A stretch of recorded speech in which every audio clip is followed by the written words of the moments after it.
Welcome to day 21 of the New Way. Let's begin by reading Luke 2:25 through 35. Now there was a man in Jerusalem called Simeon, who was righteous and devout. He was waiting for the consolation of Israel, and the Holy Spirit was on him. It had been revealed to him by the Holy Spirit that he would not die before he had seen the Lord's Messiah. Moved by the Spirit, he went into the temple courts.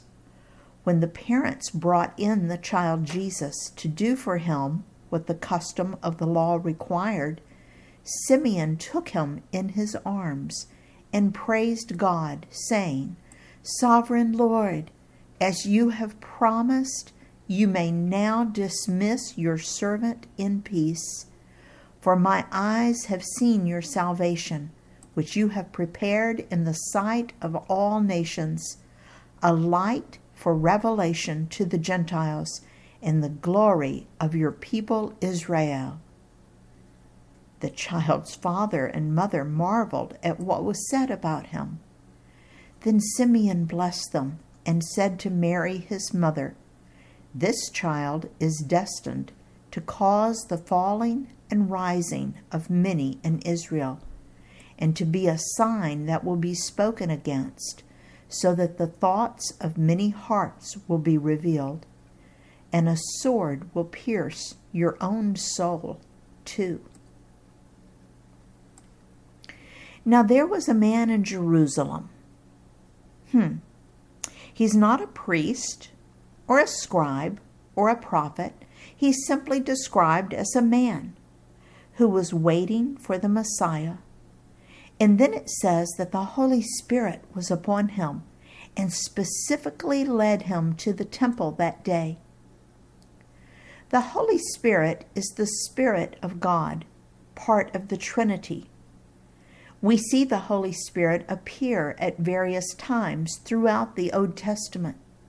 He would come upon a person for a particular purpose, guiding them or giving them a message from God to speak, but not staying permanently. The Holy Spirit had told Simeon that he would see the Messiah in his lifetime. Christ is another name that means Messiah. Here we see that the Holy Spirit spoke to Simeon and guided him to go to the temple that day. What would have happened if Simeon had chosen to not obey? I believe he would have missed out on an incredible experience, getting to hold the Messiah in his arms. I wonder how many blessings I miss out on because I choose to not obey. Then the Holy Spirit gave Simeon a message to speak to the parents and those standing around.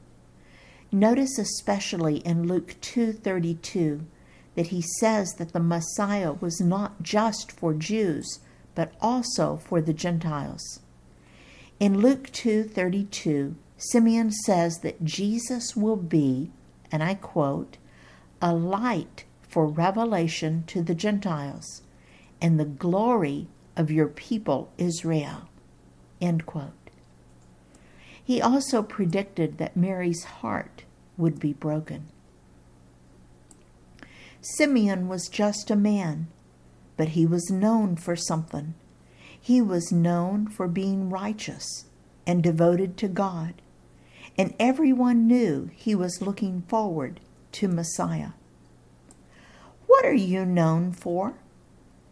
If Luke were to interview your friends or family and ask for a description of you, what would they say? What would you like to be known for? In his service, Dale.